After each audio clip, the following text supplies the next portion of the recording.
Berbagai kisah inspiratif pengusaha sukses berikut bisa jadi motivasi kita, terutama bagi kalian yang sedang merintis bisnis. Banyak pembisnis yang sukses berasal dari latar belakang yang tidak terduga. Semangat dalam membangun usaha memang bisa datang dari mana saja, termasuk melalui kisah inspiratif pengusaha sukses. Dengan begitu, kalian yang sedang berjuang akan memiliki tekad yang lebih kuat dalam mencapai kesuksesan. Untuk mendapatkan motivasi bisnis, coba simak beberapa kisah inspiratif pengusaha sukses dari dalam negeri. Berikut videonya. Perjalanan bisnis Anthony Salim termasuk dalam salah satu kisah inspiratif pengusaha sukses Indonesia yang patut untuk disimak. Anthony lahir dari keluarga yang mapan, di mana sang ayah yang bernama Sudono Salim merupakan pemimpin dari Salim Group, yang pada akhirnya diteruskan oleh Anthony Salim sendiri. Meski menjadi seorang pewaris bisnis, tetapi pada saat itu Anthony Salim juga harus menanggung hutang perusahaan yang sangat besar, yakni sekitar 55 triliun rupiah. Karena pada saat itu sedang krisis uang pada tahun 1998. Oleh karenanya, dia harus menjual beberapa perusahaan milik Salim Group seperti Bank BCA, PT Indosemen, dan PT Indomobil untuk membayar hutang tersebut. Setelah menjual beberapa perusahaan dari Salim Group, Anthony Salim berusaha untuk mempertahankan perusahaan besar lainnya seperti PT Indofood dan PT Bogasari yang bergerak di industri makanan di Indonesia. Di bawah kepemimpinan Anthony Salim, PT Indofood dan PT Bogasari semakin berkembang hingga mampu menguasai banyak bisnis makanan di Indonesia. Selain bisnis makanan, Anthony Salim juga merintis usaha di bidang kelapa sawit, perbankan, otomotif, asuransi, dan kimia. Bahkan, dia menjadi salah satu pemilik jaringan minimarket bernama Indomaret dan memiliki hak waralaba cepat saji di KFC Indonesia. Robert Budi Hartono dikenal sebagai salah satu pengusaha sukses tanah air yang kisahnya dapat menginspirasi banyak orang. Robert Budi Hartono adalah anak kedua dari pendiri perusahaan jarum Oi Wee Guan.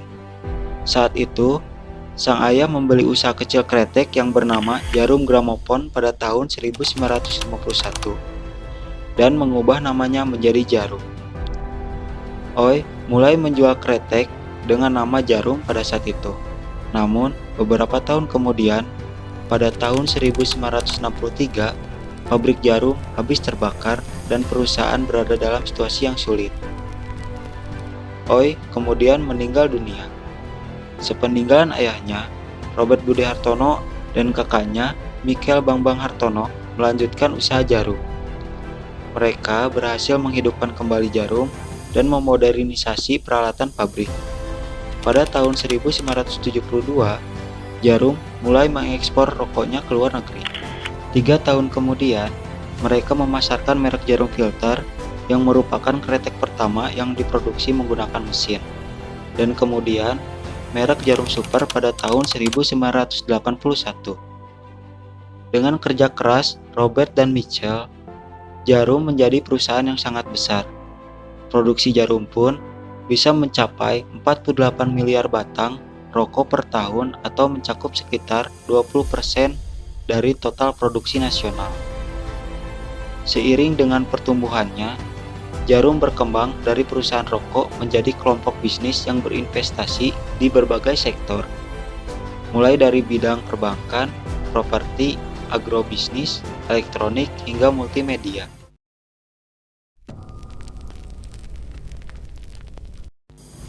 Kisah inspiratif pengusaha sukses asal Indonesia selanjutnya datang dari Bob Sadino. Dahulu, ia bekerja sebagai karyawan di PT Unilever Indonesia.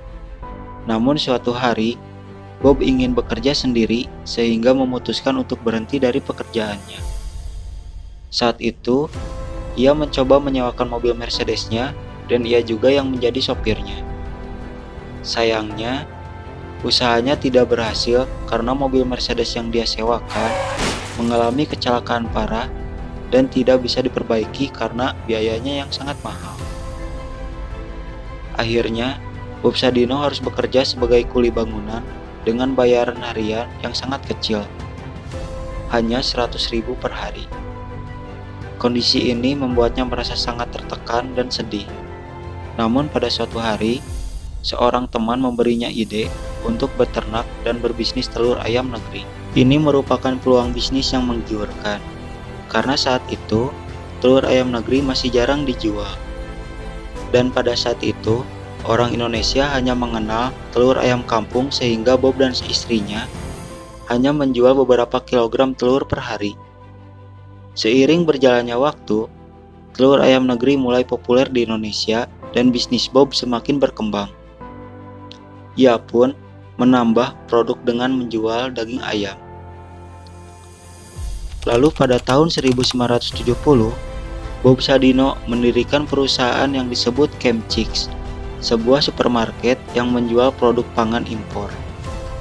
Kemudian di tahun 1975, ia mendirikan perusahaan lain yang disebut Camp Food, yang memproduksi sosis, burger, dan bakso.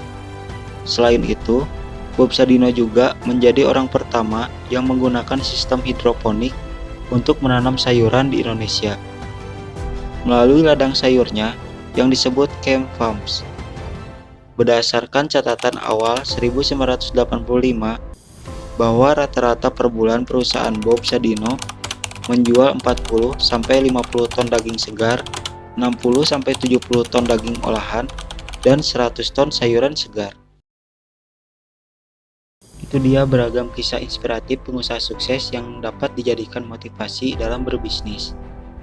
Semoga kalian yang sedang merintis usaha bisa mengikuti jejak kesuksesan mereka. Kalau menurut kalian video kali ini bermanfaat, langsung saja like, komen, share, dan subscribe ya gengs. Dan jangan lupa untuk kasih tahu ide-ide berikutnya ya gengs. Ditunggu. Jangan lupa untuk menonton video-video Anggi sebelumnya ya. Banyak kisah inspiratif sebelumnya gengs. Jadi tolong ditonton dan jangan lupa di like gengs. Dan kalau misalkan kalian punya ide ataupun apapun, boleh langsung komen ya gengs, biar channel ini cepat berkembang. Terima kasih.